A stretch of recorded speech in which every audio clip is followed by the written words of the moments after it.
Bismillah, Assalamualaikum warahmatullahi wabarakatuh. Waalaikumsalam Waalaikumsalam warahmatullahi warahmatullahi wabarakatuh. wabarakatuh. Anak ayam naik skuter, nek jawab salam seng banter. Ya, Assalamualaikum sudah. warahmatullahi wabarakatuh.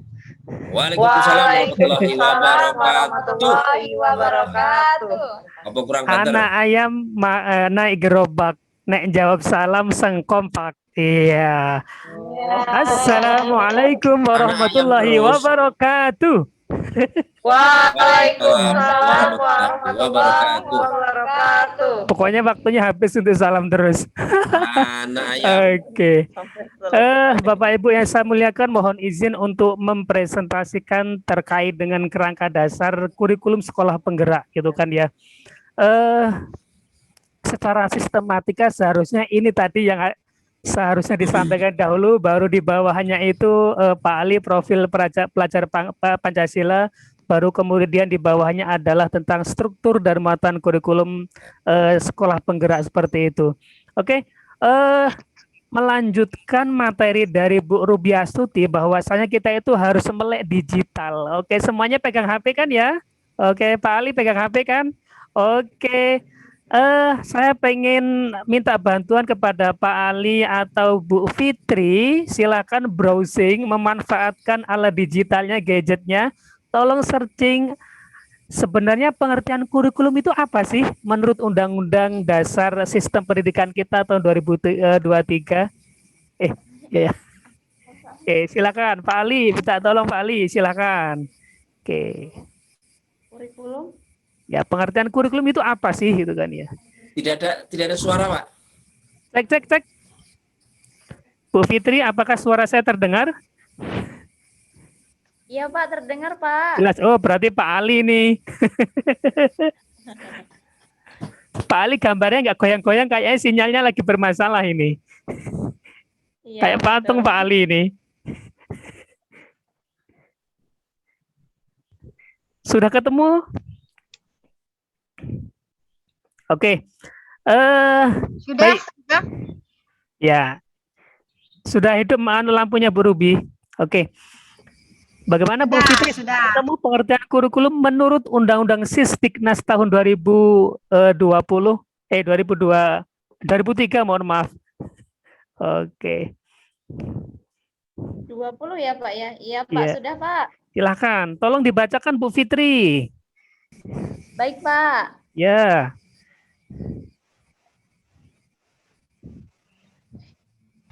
Bahwa kurikulum adalah seperangkat rencana dan pengaturan mengenai tujuan, isi, dan bahan pelajaran, serta cara yang digunakan sebagai pedoman penyelenggaraan kegiatan pembelajaran untuk mencapai tujuan pendidikan tertentu. Terima kasih kepada Bu Fitri. Saya kasih hadiah ya. Oke. Nanti hadiahnya dibawa pulang ya. Oke. Voucher belanja 100.000 di rumahnya. Di MBC ya, di MBC. Kirim nomor rekeningnya ya, Bu Fitri. Oke. Bu Fitri, Bu Rubiastuti, tentu sebagai seorang pendidik, apalagi sebagai seorang kepala sekolah, kita itu harus paham tentang kurikulum. Tadi disebutkan oleh Bu Fitri bahwasanya kurikulum itu merupakan seperangkat ya, seperangkat seperangkat aturan rencana. Ya, seperangkat rencana mengenai tujuan, isi, dan cara untuk mencapai tujuan tertentu. Oke, maka kurikulum yang dimaksud di sini adalah tadi itu. Di dalamnya itu terdapat beberapa muatan yang nanti akan diterjemahkan dalam capaian pembelajaran yang baru. Kalau dulu di K13 itu ada yang namanya KIKD, nanti di kurikulum sekolah penggerak itu akan diganti yang namanya capaian pembelajaran. Nah, di mana capaian pembelajaran ini akan disesuaikan akan disusun sesuai dengan capaian pembelajarannya, di mana nanti untuk SD akan ditempuh selama tiga fase Bu Ruby ya. Oke, fase A, fase B, sama fase C. Fase A itu untuk kelas 1 dan 2, fase B itu untuk kelas 3 dan 4 dan seterusnya. Fase C itu untuk kelas 5 dan 6. Nah, dan ada beberapa perubahan mata pelajaran nanti di kelas bawah itu untuk pelajaran IPA, IPS itu digabung jadi satu. Ilmu pengetahuan alam dan sosial namanya nanti itu nanti ya. Oke. Baik, kita langsung saja. Yang berikutnya, nah ini kurang lebih seperti ini. Salah satu prinsip ya. Salah satu prinsip dari pembelajaran kurikulum sekolah penggerak adalah adanya pembagian wewenang yang jelas antara pemerintah pusat lewat Kementerian Pendidikan dengan satuan pendidikan. Apa itu? Yang pertama, kewenangan daripada pemerintah pusat adalah yang pertama itu nanti akan menetapkan struktur kurikulum, capaian pembelajaran, prinsip pembelajaran, dan asesmen. Nah, struktur kurikulumnya seperti apa? Nah, panjang nanti ceritanya itu. Nanti akan kita bedah bareng-bareng. Nah, capaian pembelajaran seperti yang saya sampaikan tadi, nanti akan dirancang bahwasanya capaian pembelajaran siswa itu mulai dari bawah sampai atas, A sampai F.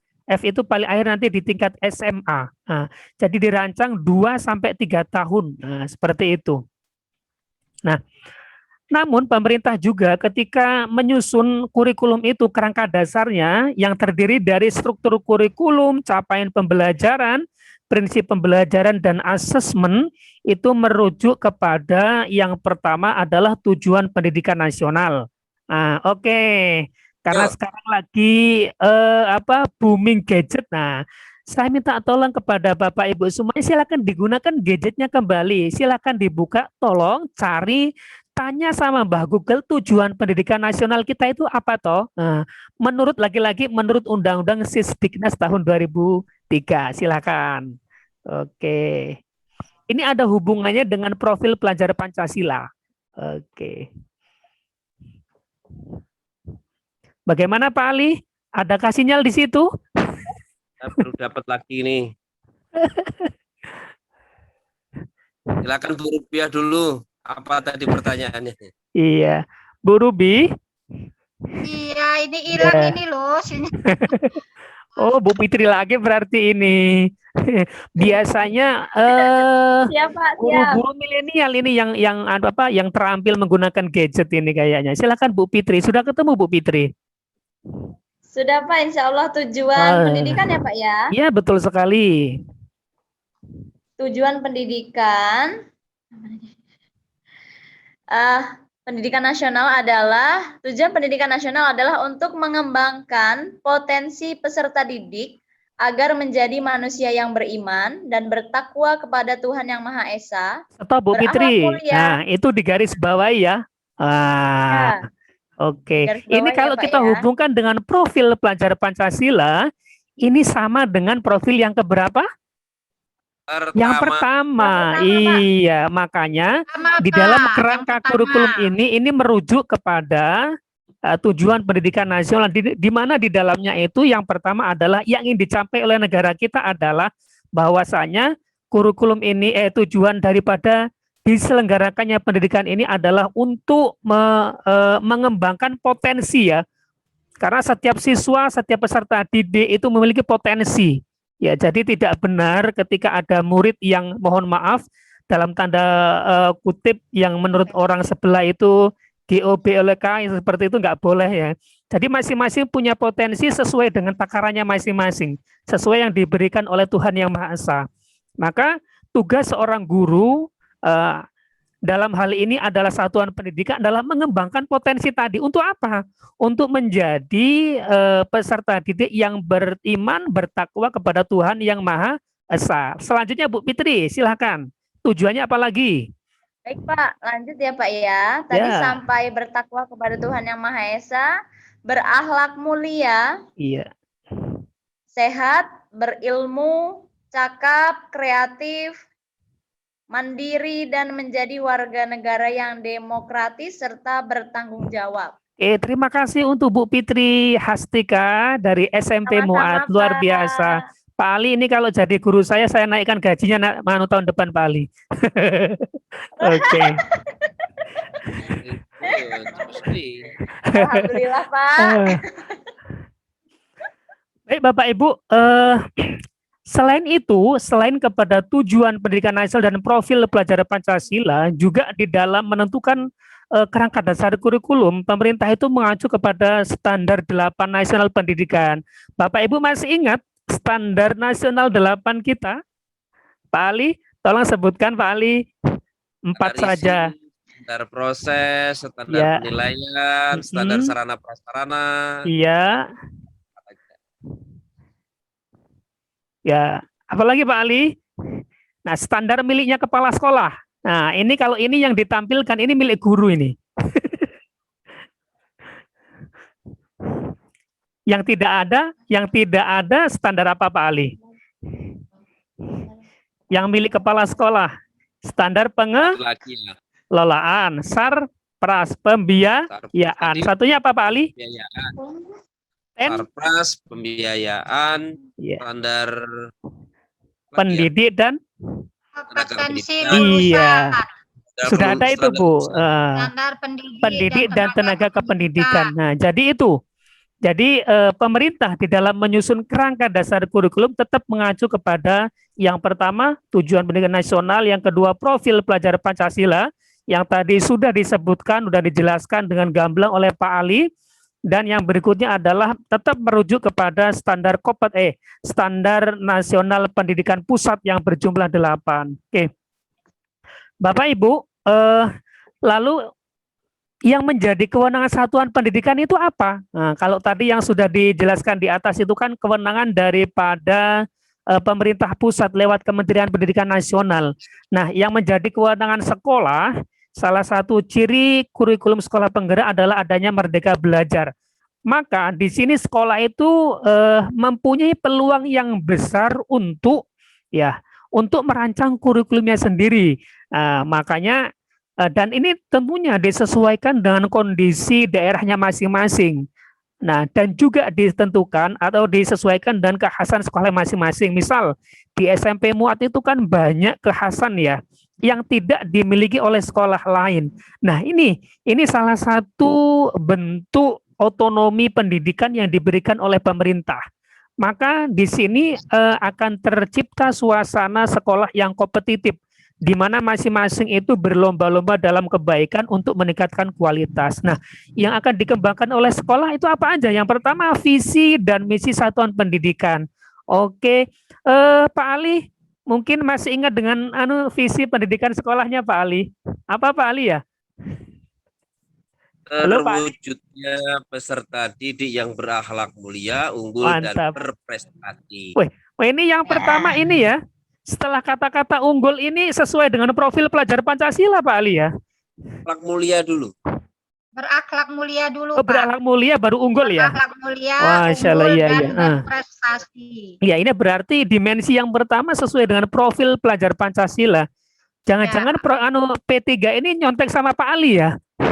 Ya, mungkin lihat di internet gitu ya. Oh, lihat di internet ya. Oke. Nah, kemudian visi ini apa toh? Visi ini merupakan cita-cita bersama warga satuan pendidikan yang ingin diwujudkan ke depan itu seperti apa cita-citanya itu kan ya. Lalu yang kedua, misi. Misi itu cara gimana mewujudkan cita-cita bersama itu seperti apa. Nah, nanti baru diturunkan lagi ke tujuan pendidikan, tujuan satuan pendidikan, lalu diturunkan lagi ke program sekolah dalam rangka untuk mencapai visi misi dan tujuan tadi itu. Oke. Lalu yang selanjutnya, bagi sekolah itu juga diberikan kewenangan untuk menentukan profil kekhasan satuan pendidikan. Nah, tadi di SMP Muat sudah ada tuh siswa yang berakhlak mulia. Nah, nanti mungkin ini bisa lebih di breakdown ya. Definisi dari berakhlak mulia mungkin bisa lebih operasionalkan Pak Ali ya. Indikatornya seperti apa akhlak mulia itu kan? Kan ada di indikator visi, ada Pak ya itu ya. Oke, sip, mantap.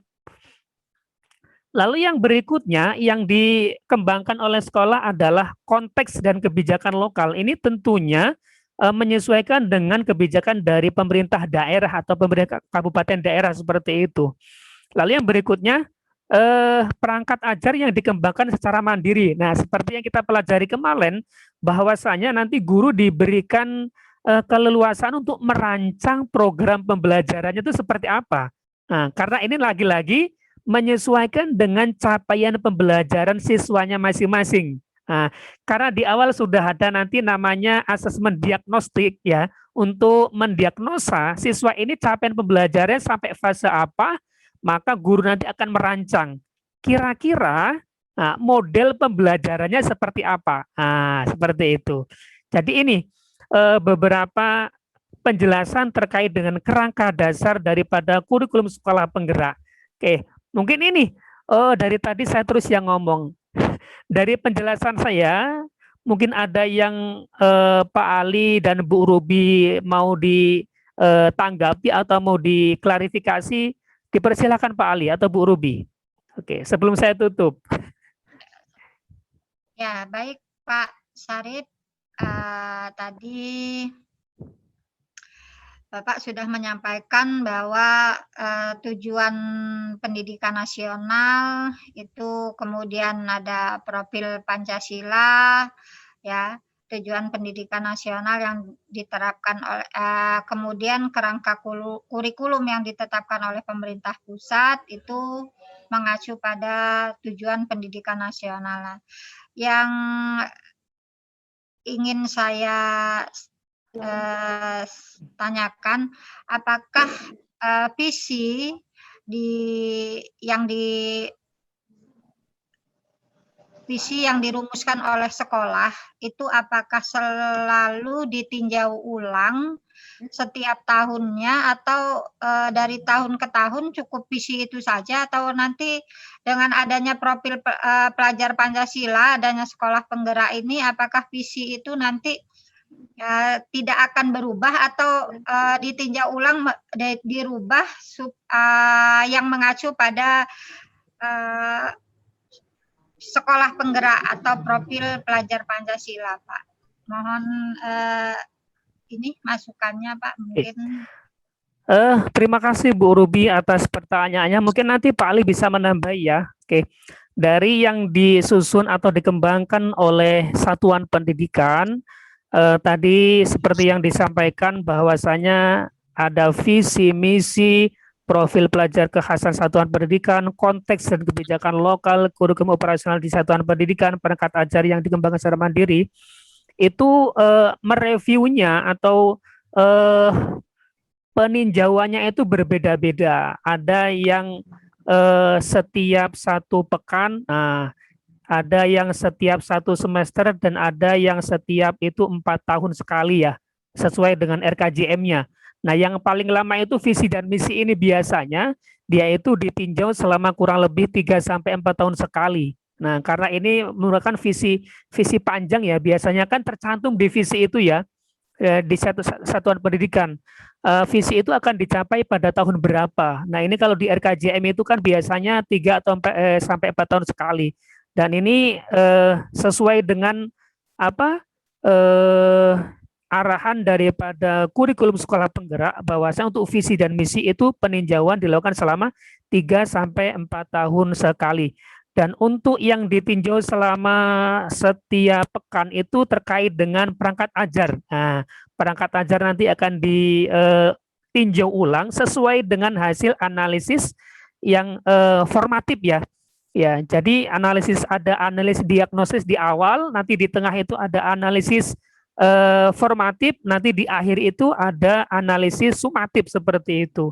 Nah, ini peninjauannya kalau formatif di pekanan Bu ya, di tengah-tengah seperti itu. Kalau sumatif nanti di setiap semester. Jadi mungkin itu Bu ya. Oke, terima kasih. Pak Ali mungkin mau menambahi Pak Ali? Cukup. Oke. Jelas. Mungkin ini Bapak Ibu ya, presentasi kita pada malam hari ini terkait dengan yang pertama, struktur dan muatan kurikulum pendidikan kita, profil pelajar Pancasila, dan pengenalan literasi digital.